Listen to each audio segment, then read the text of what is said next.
walls could be caving in on House Speaker Mike Johnson as the body is set to consider a GOP proposal to oust him from power. According to Hill reporting, while the vote is likely to fail, it could split both parties in ways they have not seen before. Greene and Johnson set to meet this afternoon per the Hill. Marjorie Taylor Greene requested the conversation. In other congressional news, New York Senator Chuck Schumer, the highest-ranking Jewish member of Congress, said on Friday that he will join Speaker Mike Johnson in inviting Israeli Prime Minister Benjamin Netanyahu to speak to Congress. Congressional reporter at The Hill, Mychael Schnell, joins us now to discuss the week ahead at the Capitol. Thanks for joining us. Hey, Robbie. Thanks for having me. So what are we likely to see out of this coming move to oust Speaker Johnson? Do Marjorie Taylor Greene and Thomas Massie have support beyond their twosome? One more, Congressman Paul Gosar, Republican from Arizona. Beyond that, not publicly. So to answer your initial question, what are we expecting to see this week? A complete failure on the House floor. This is motion to vacate is expected to fall flat on its face. When Congresswoman Marjorie Taylor Greene moves to force a vote on it, House Republican leadership is expected to do a motion to table that resolution, which will more than likely be successful. Top Democrats have said they will support the motion to table. A number of conservative Republicans have said that they are not supportive of this ouster effort. So with all those dynamics being said, that motion to table is expected to be successful. And if it is, essentially the motion to vacate is quashed and the House moves on with other legislative business. And I want to move. Go ahead, Jessica. Yeah, I want to move to Schumer and Johnson working together to potentially get Netanyahu to speak to Congress. Are members worried that this is potentially a big security concern given the amount of protests we've seen in the United States and how big of a figure Netanyahu is now? Yeah, so this is still sort of a developing story. This was news that I broke on Friday.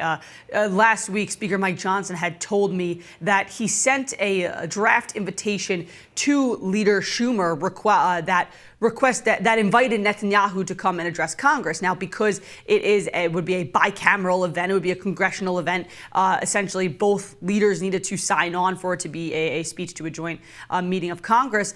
And Speaker Johnson had told me that Schumer had not yet signed onto the letter, that it had been on his desk for about a month, but there was no answer there. So I went back to Schumer's office and I said, well, hey, are you guys planning to sign this letter? I have this reporting. And that's when the spokesperson told me that Leader Schumer intends to sign the letter, but it's still just the timing is being worked out, essentially, which means that both leaders of both chambers would be inviting Netanyahu to come to Congress. And then if he were to accept that invitation, I think that the large expectation is that there would be a lot of backlash and there would be a lot of opposition to Netanyahu coming here to the Capitol. Of course, there have been a number of progressive lawmakers who have raised concerns about the Netanyahu administration's handling of the Israel-Hamas wars. Leader Schumer himself has called on Netanyahu to step down and for new elections to take place in Israel, saying that the prime minister has, quote, lost his way in that floor speech a few weeks ago. So it would definitely be a very fascinating dynamic on Capitol Hill and in greater Washington if Netanyahu were to come. But of course, that is still right now a developing conversation,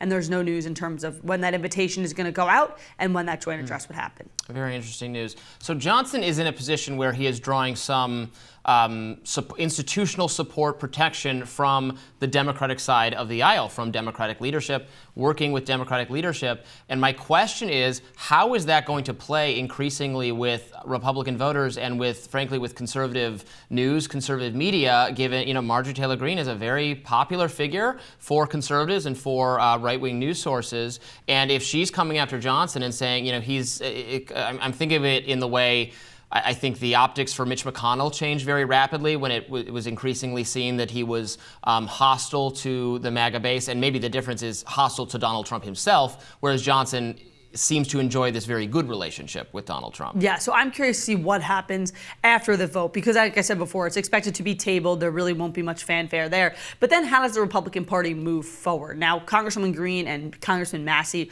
are already laying the foundation for the messaging game that they're going to be playing after this vote fails, essentially saying that Republicans who vote in favor of tabling this resolution, essentially against it, are in favor and backing up a Republican speaker who's being propped up by Democrats. Democrats, saying that Mike Johnson is essentially somebody who was a Democratic speaker. Republicans are supporting him. They're saying that is an abomination for the Republican Party. So that's the argument MTG is going to be coming at it with. I'm curious to see how former President Trump reacts to this, because he on a number of occasions has said that he stands by Speaker Johnson. He appeared alongside him in Mar-a-Lago. He said he supports him. He wants unity heading into the November election. So I'm curious to see how he reacts to how this vote eventually unfolds, and to see how conservative media and the base in the Republican Party sort of reacts. Because it's very fascinating right now that we see MTG and President Trump on opposite sides of the debate. We don't typically see that. Who will the base follow? That's going to be a big question.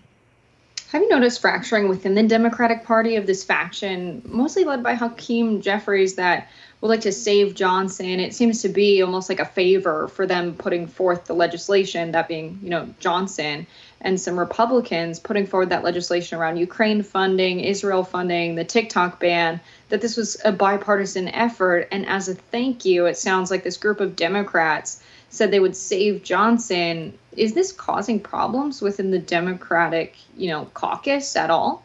No, as far as I can glean, it is not. Look, the Democrats, being in the minority the past year and a half, have been very clear that what makes them strong is their unity. So they've tried very hard to remain unified on this issue. But look, I was curious to see if there were some Democrats, particularly maybe progressives, who wouldn't be in favor of saving Mike Johnson because of his background and his track record on things like abortion, LGBTQ rights, the 2020 election. And so I spoke to Congresswoman Alexandria Ocasio-Cortez last week, and she essentially laid out an interesting dynamic here for me. She said there'll be enough Democrats to vote in favor of tabling this resolution because we don't want to oust Mike Johnson right now. It wouldn't be good. We already went through that 3 weeks of paralysis back in October when Kevin McCarthy was ousted. There's no clear person to succeed him. This time around, Democrats just don't want this chaos. And remember, as you mentioned, Mike Johnson did put that Ukraine package on the floor, which was something that Democrats had said, if you do this, essentially going against the majority of the conference, we will come back and save you. So there'll be enough Democrats to protect Mike Johnson, but I also think we'll see a contingent of Democrats to vote against tabling it. And what Congresswoman Ocasio-Cortez said is that what makes our party strong is we'll have enough to save Mike Johnson, but we'll also have enough to make a vote that expresses our displeasure with who he is and how he should not be leading the conference, the Congress, and the country as a Speaker of the House because of his background in abortion rights, LGBTQ rights, and his stances on the 2020 election. Democrats did have a little bit of bad news over the weekend with Representative Henry Cuellar facing this bribery indictment. Him and his wife have been accused of accepting $600,000 in foreign bribes. House Republicans already calling on him to resign. And one Democrat, Dean Phillips. Yes, as called well. Him to resign. Yeah, so that has been interesting to see. Yeah, I will note this is the third member of Congress to be indicted in this current Congress. Santos, Menendez, now Cuellar. So 3 is a trend, they say. So you got to take note of that. But look, I mean, we'll have to see how this plays out. Cuellar has said that he is innocent, that he's going to fight these charges, that he is cooperating. He did have to step down from his leadership position on one of the subcommittees.